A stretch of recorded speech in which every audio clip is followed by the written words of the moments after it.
Hey guys, we're back in a car. This is different. Yep. Low key, like an impromptu recording, but like not really. Yeah. Within 24-hour decision to record. Yeah. Yeah. We just didn't have class today, so we decided, hey, let's just record our podcast instead of going to class. And so now we are in my car, our school parking lot. Yeah. We have 3 locations now. Yes. So yeah, that's fun. So. Yeah. So we're in a little bit of a different setting. Mhm. Might have to lower our voice a little bit. If you hear a little hum, it's just my car engine. Or. Don't mind it. Or like, if you hear like accidents. Yeah. It's a high school That's just parking other lot. teenagers in the school. Yeah, it's a high school parking lot. That'll happen. So, yeah, that's where we are. Yeah. And we're here today to talk about week 13 and 14, but primarily week 14. Yep. Week 13 was the week that we talked about the missionaries and the missionaries that are going to come on the retreat and how they're going to, lead us that weekend. And so we want to give them some time, to think about that lesson and then go to the retreat and like hear from them and then maybe rediscuss it after that. So today we're going to talk about week 14, which was Austin preaching, which Yes. can I just say, well, I don't know, it's preaching. To me, you're teaching the Bible to a group of people, that's preaching. Yeah. I don't know how much experience Austin has on preaching, but I thought he did really well. He did There was good. a lot of things that I took away that, really sat with me well. And, yeah. He did I very agree. good on Philippians 3, 1 and 11. Yes. 3-1. Very good. Because it's the gospel message. Mm-hmm. And I was talking to him before, and he's like, it's the gospel. And I like the gospel. Yep. Mm-hmm. Sounds about right. Yeah. So, would you like to start? I would On love key takeaways that you to got from start Austin? us. Gosh, there were so many. There's so many. But if we're looking at, the whole message, I felt like Austin was really just tying in this idea of like, why do we feel the need to justify ourselves to the Lord?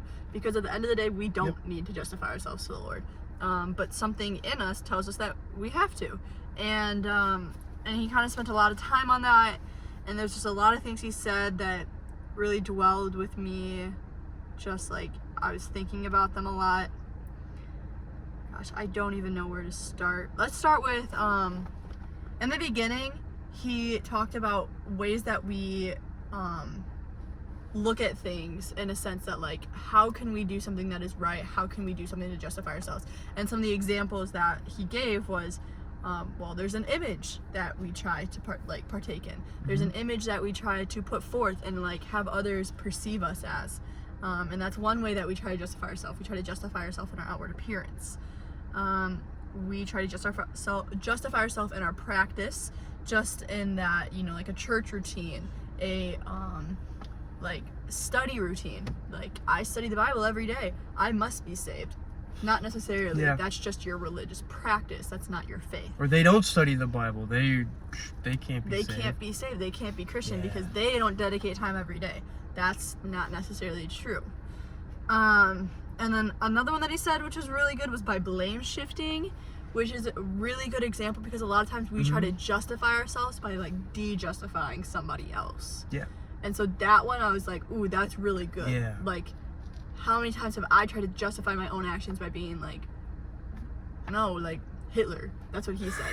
Hitler is worse. Yeah, he's like, And I'm well, like, well- I'm not Hitler. And he's like, good. You Yeah. shouldn't be. Yeah. Yeah. It's not saying much to say you're not like Hitler. Right, exactly. So just, and that's a very like over exaggerated example, obviously.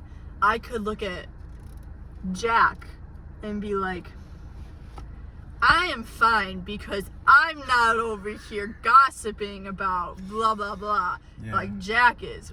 I'm a yapper. Jack is not a gossiper. You are a yapper. You are not a gossiper. But regardless, it doesn't make it okay that I can say I'm justified because Jack is not. So. Yeah. Or I'm better at you in this way. Or I don't sin. Like, I don't go drinking, so I must be better than this Right. person is, or like I'm drinking underage, but that person's getting drunk underage, so Yeah. I'm fine. so I'm way better. That's not how Yeah, that works. It's It's not. You're both in the wrong. if you break the law at one point, you're guilty of breaking all of it. Mm-hmm. And there's a good in 1 Timothy chapter 1, Paul says to Timothy, his spiritual son, he says, this is a good, he's like, this is a good phrase for you to know. And it said, Christ came to save sinners, of which I am the worst. Mm-hmm. And just the idea of, I've probably said it before, but the idea of I'm the worst, and like not comparing yourself to other people, but just saying, yeah, I suck. Like, Grace may do this, this, and this, but I do this, this, this, this, Take and the this. log out of your own eye before you look at the Mm-hmm. speck in somebody And else's. like having the idea or perspective that no, I'm really bad, and there's no way that I could be saved or justified without Christ. Right. And that actually bridges perfectly into what, like, one of my next big points was, honestly, I think everything I wrote down is just like so like knowledgeable. Like, Austin really just shared a lot of good things. Something he said was, God does not need you to better yourself first so that you can be justified. And then he said, whenever men think of hell, they think that they are too good for it and they walk away. Yeah. Which is very deceptive, because no one's too good for hell. Only Jesus is too good for hell. And then he said right after that, and this was like a huge thing that I took away, we don't even understand how little hope that we have left to our own sin. And that connects to what you were just saying. We don't even understand how hopeless we are if we don't have Christ. If Christ did not die for us, there is quite literally no hope. Yeah. And we take that for granted. We take that for granted. The fact that, you know, I am saved, like, Christ died for me, I can walk and like not worry about hell.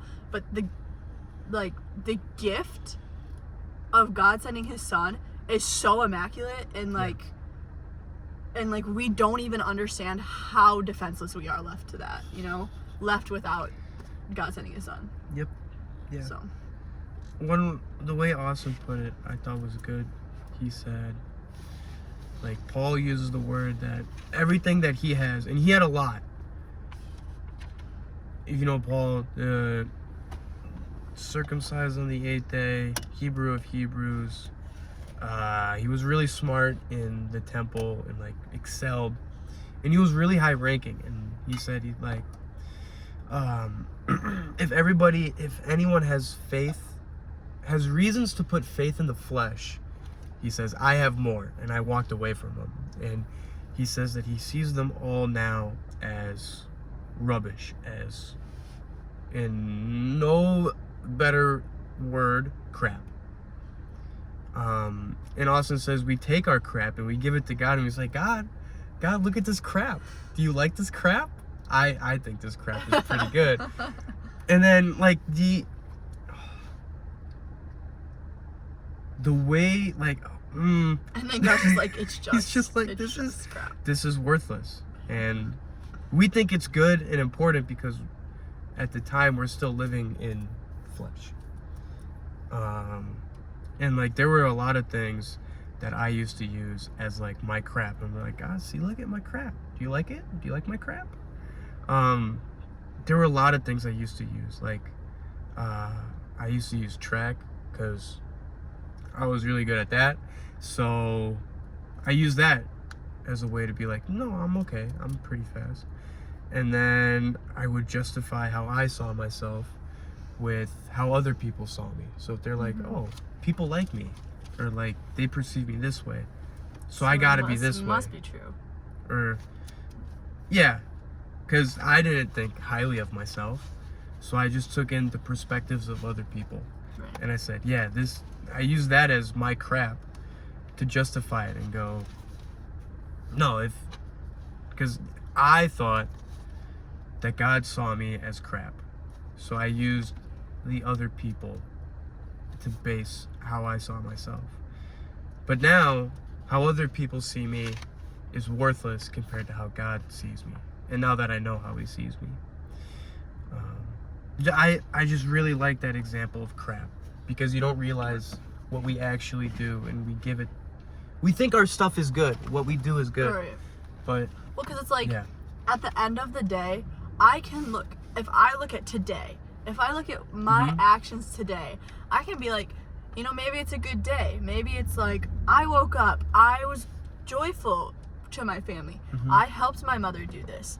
I, drove to school and was on class on time and was respectful to my teachers.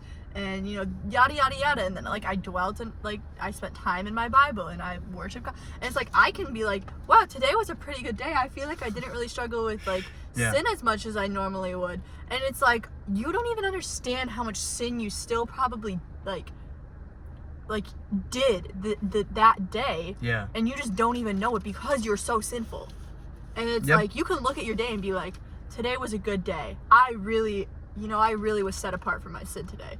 But you are never as set apart from your sin as you think, which is why it is Yeah. so important that, like, you're not trying to justify yourself, because you don't need to justify yourself. God doesn't ask that of you. God doesn't ask you to justify yourself and do good things so that he will love you. Because if you sit here and you try to justify your actions, you are going to exhaust yourself, because there is so much justifying that you would have to do that Yep. it would drive you crazy. You would go crazy thinking about all the sin that you would have to justify, which is why it's so much more important, instead of, like, justifying your sin, you have to mind shift to the fact that it's like, no, I'm not justifying this. I need to sit in this and try and walk to God, not walk. Yeah. I want to use the word righteousness, but that's not what I mean. You want to walk to God, not towards right doing. Mhm. It's, Yeah. I don't want to be respectful to my teachers because it's what I'm supposed to do. I want to be respectful to my teachers because it's what God would want me to do. Yeah. It is what I want to do so that I can be closer to God. Because if we sit here and we try to justify that, like, the reason I spoke to my teachers this way is because of this, and they were doing this, and they assigned homework that should have never been, you're just gonna drain yourself. And you're just wrong. And you're just wrong. Yeah. Right. You can't justify sin. Not only You can you try. exhaust yourself, you Yeah. cannot even justify your sin. Yeah. Like, Yeah. a good way is just, like, repenting for me is typically just, like, at the end of the day, I go, my bad. Or, like, you sin and God, you go, I'm sorry. I'm sorry, man, I really messed up. And you go, listen, God, instead of giving him my crap, going, do you like my crap? You go, please take my crap away. And then he takes it away. Yes. And you go, this is my crap. This is all of my crap. There's going to be more crap tomorrow. And you're going to take that away too. So please just take away my crap for today. And then restore me back to you. Right. That's a good way of... It's a good way of thinking. Of just... You're going to have crap. Right. It's just what you do with that crap. Because if we think about, like, reconciling to God through, like, prayer, and you pray to God and you're, like, asking for forgiveness and, like, God, like, Yeah. I'm sorry I did this. Like, please forgive me. How much more meaningful is it to do that than to be like, okay, yeah, God, like, I'm sorry I did this. This is why I did it. Like, I'll try not to do it again. You know what I mean? Like, But I still kind of want to do it again. it's not meaningful at all. Yeah. And it's not representative. That would be like Jack. If I slapped you right now, Okay. and then I came to you an hour later and was like, yeah, I'm sorry I slapped you. I did it because you're so annoying. I'll try not to do it again. Yeah. Would you take that better? Or would you take it better if I said, Jack, I don't know why I slapped you. I'm really sorry that I slapped you. Yeah. I should not have slapped you, regardless of the situation. Please Yeah. forgive me. Mm-hmm. Yeah. There's one that's humble. Yes. One is a lot more well received, and one is a lot more significant to representing a healthy relationship. Yeah. One puts the blame on the other person, and then the other one puts the blame on yourself. Right. Like, Because I don't know why I did it. trying to justify yourself to God, like, where's your not gonna blame work. going? You know? Yeah. Because I guess if you're really wanting to dive into this, which is just kind of like a little bit off topic, but like, if you're like shifting the blame to like somebody else's situation or somebody, like something that happened to you, let's say like, you know, like I don't even know, a tree fell on your house or something and like you cussed about it. Yeah.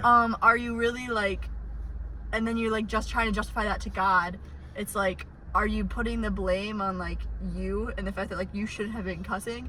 Are you putting the blame on like God planned all that, like God ordained that, and then it's like you're trying to justify that, and then it's like, God, you did wrong. You shouldn't have put that tree on my house, you know? Yeah. But that's a different thing. Yeah. Okay. So we just dove a lot into Philippians 3:4, which again is, or is it 5? No, it's 4.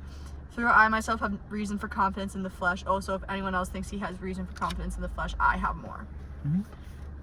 Let's talk about 3. Unless, did you want to have anything else on that verse? No. Okay. Let's talk about verse 7. But whatever gain I had, I counted as loss for the sake of Christ. Yep. That's a powerful verse. Yes. Yes, it is. And Austin said, what did he say? He said it in the very beginning. Any gain that you partake in is a loss compared to the gaining of Christ. So nothing you will ever gain is ever going to be as significant as gaining Christ. Yep. Like, period, end of story. For track, I still run track. I'm still good at track. And so, before in middle school, when I would gain in track, it would be so I could benefit. It was for my glory. And yeah, my benefit. But then I got saved, and now I run track for God's glory. And I'm still good. It's not like he made me slow. I'm still good. I still put in the work. I still get the good results, and people still notice. But what they also notice more than that is who I run for.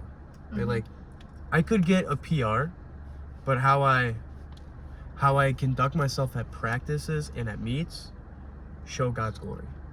And the things I enjoy now during this season are the deep conversations I've had with people on the team. Like, I can guarantee you that I will enjoy all of these different conversations that I have and that I will have way more than I will if I break the school record.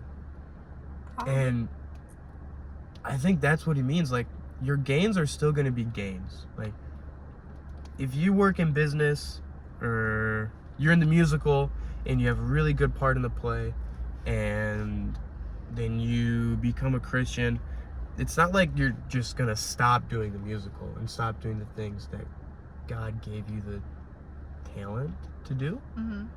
You're just going to do them for a different reason, right? Like, you're not going to do soccer to become popular. Definitely not. Why do you do soccer? Because I enjoy soccer. And there you go. Right. Because you enjoy it and you can be a light to people. Right. And that's the same reason I do track. I enjoy it. I'm good at it. But what I love more and what I look forward to is showing the gospel and being a light and living a different way that people can notice. That's what I really enjoy. Right. And I think I get it, Paul. Right. I get it. Right. Because it's like, at the end of the day, if I was in a soccer game and we lost, but like through my loss, I could show the light of Christ through being a gracious loser to the other team, then it's like, that is a lot more like rewarding than a loss. I guess. Or even a win. If I won and was a gracious winner, that's still more rewarding than the win. Yeah. So it's like, yeah, it's like, and that's not to say you can't enjoy things. Like, that's not to say just because you've gained Christ doesn't mean you're never gonna gain anything else. That's not true. Like, you can still get those good grades. You can still get accepted to the college you want. You could still, like, find those friends that's like your people.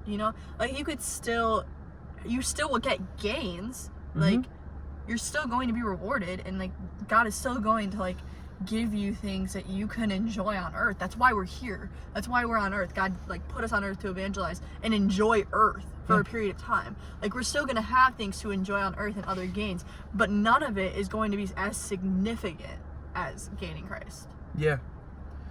Like, when we do the 4x4, like a real life example, when we do the 4x4 for track, I always pray with the guys, and I go, I'm going to pray. If anybody wants to pray with me, that's cool.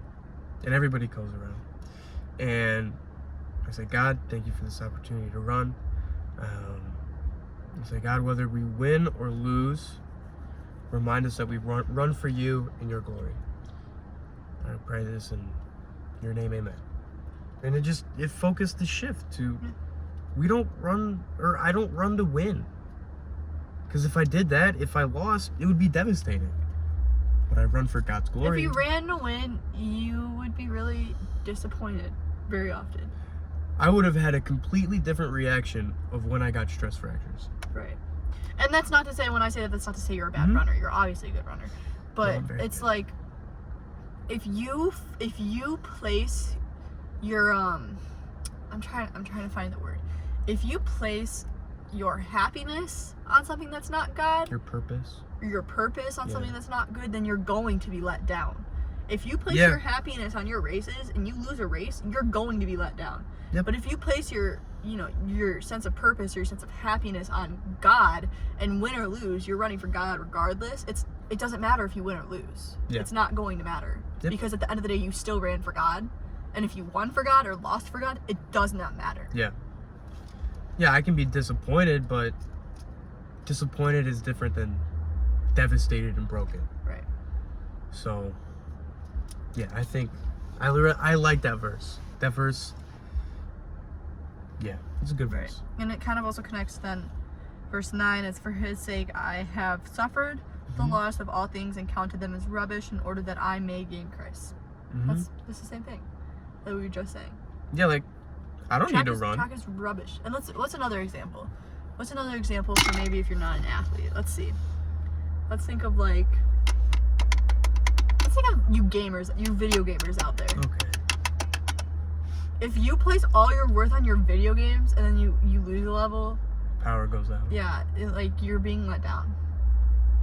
Or if you place all of your worth on your grades and you get a B on a test, I don't know, maybe you're a straight A student, you get a B or C on a test, and you're letting yourself down. Your whole day is ruined. Your teacher teaching you has let you down. I don't know, whatever let you down that, you got a B or a C. Yeah. That's the world's problem. When you make it Christ's problem, you're not going to be let down. And it's really important to remember.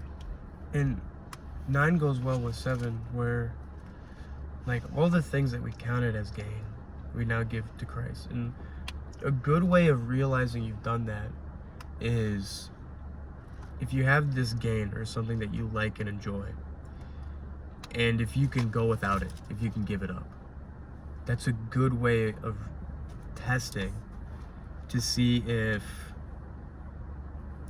it's more important than Christ or not. If you're if you're playing video games and you get really good and you lose a lot and you make it your identity and you don't realize that, a way to test it is just, could I give it up? If I just got rid of this game and never played, bless you. Thank you. If I got rid of this and I never did it again, would I be okay with that?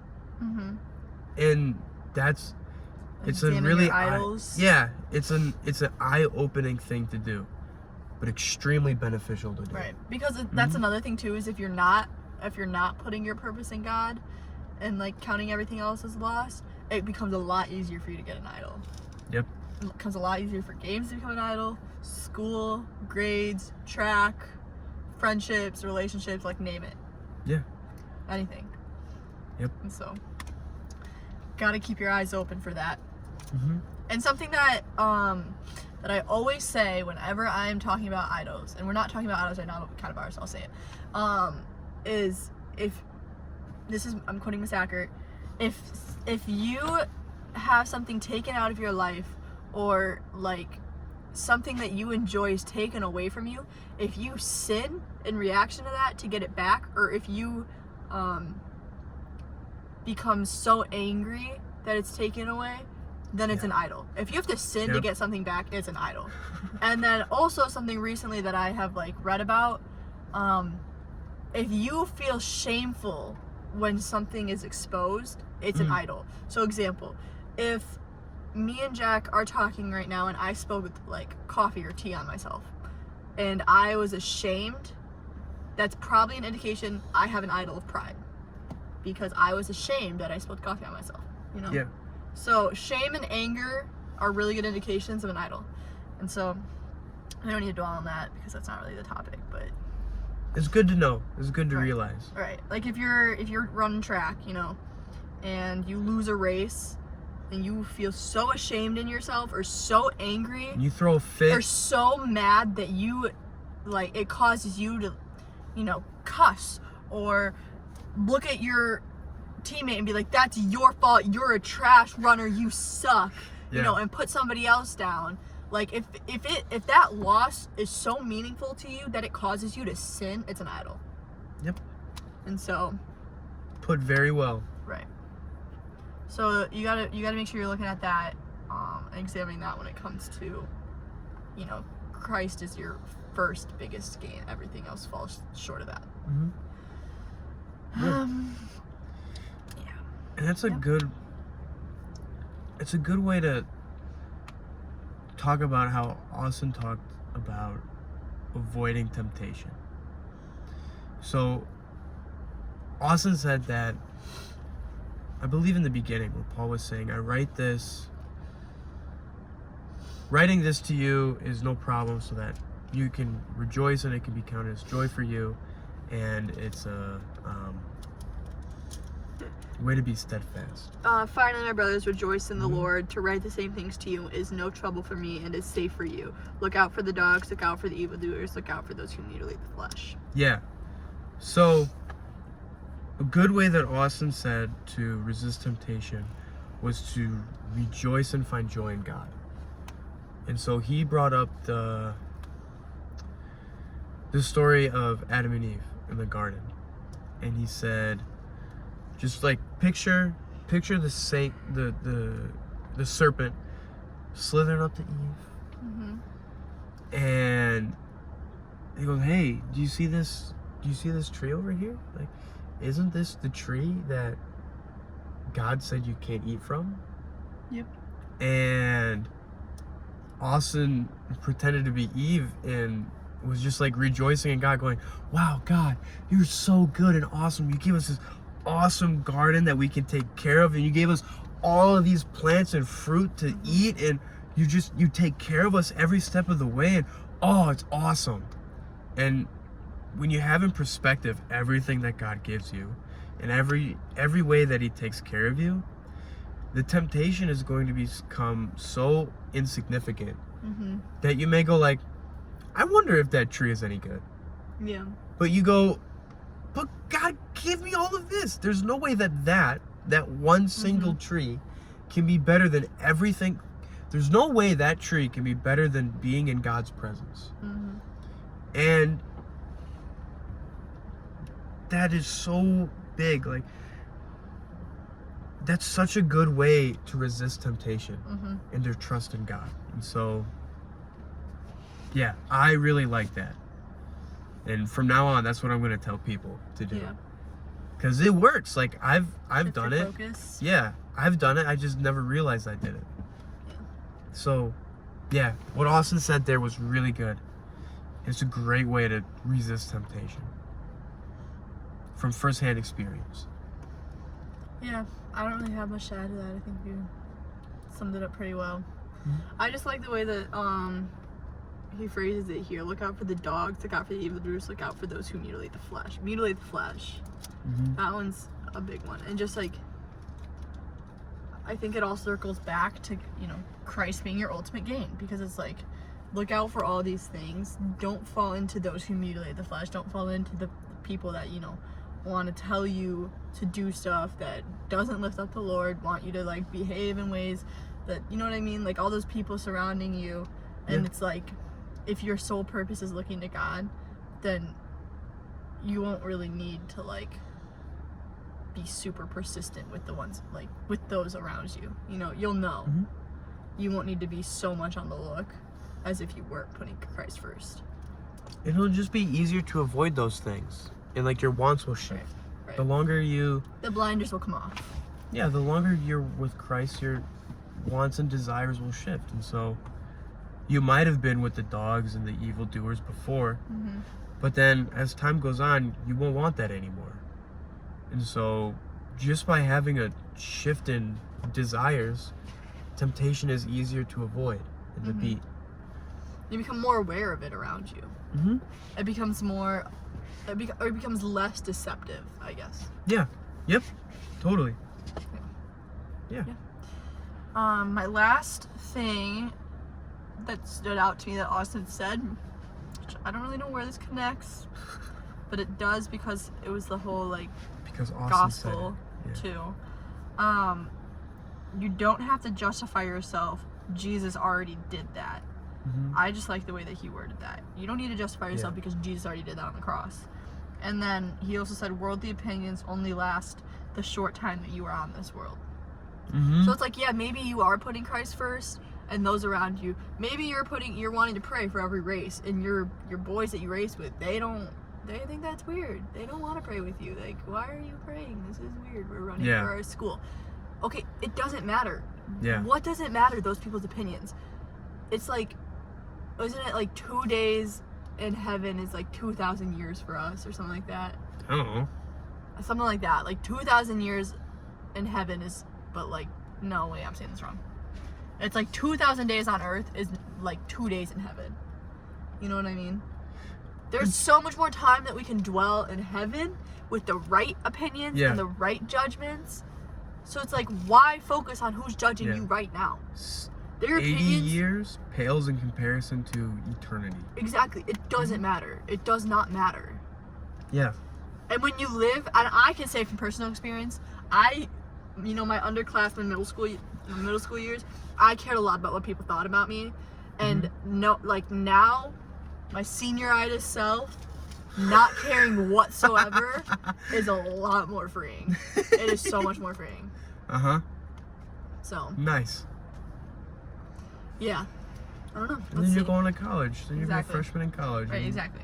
And it's like, not only do the opinions of people that you face now not matter, because it's like, let's say it lasts with you for 80 years. That's probably not even true. How many people can you really say you've known for your whole life outside of family? I can only say like 2 people. And you're only 18. Yeah. Exactly. So like, how many opinions are really gonna stick with you your whole life? Yeah. Probably not that many. No. So it's like, not only do they only last while you're on this world, but they don't even last that, because it's like, the people that are judging you right now likely aren't going to be in your life longer than a year. Yeah. And Austin said it good. He said the only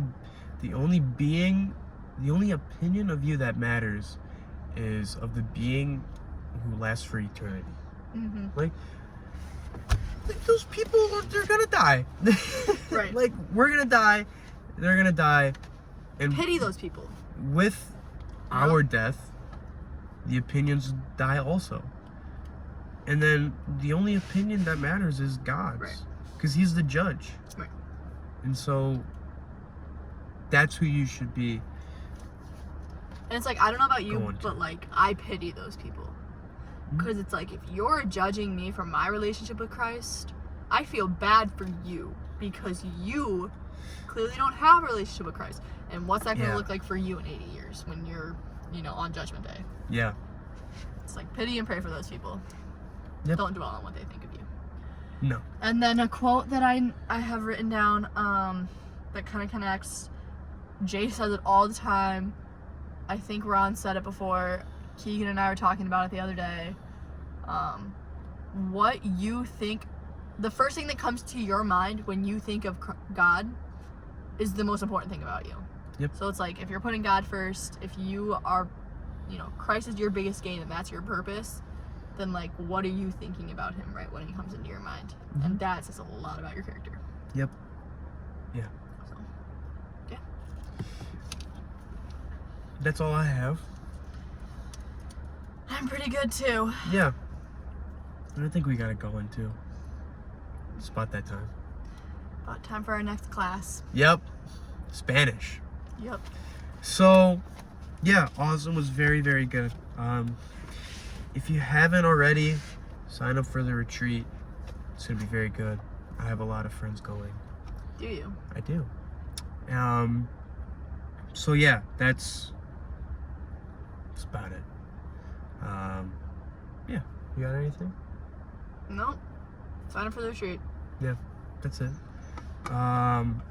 Yeah, I'll pray quick and then we'll go. But God, thank you that we were able to fit in talking together and meeting together and talking about you and how great you are. And give us the ability and opportunity now to go live it out in school. Yeah, in Jesus' name, amen. Amen. So, bye everyone. Yep. See you You're listening to our later. car podcast. Yeah.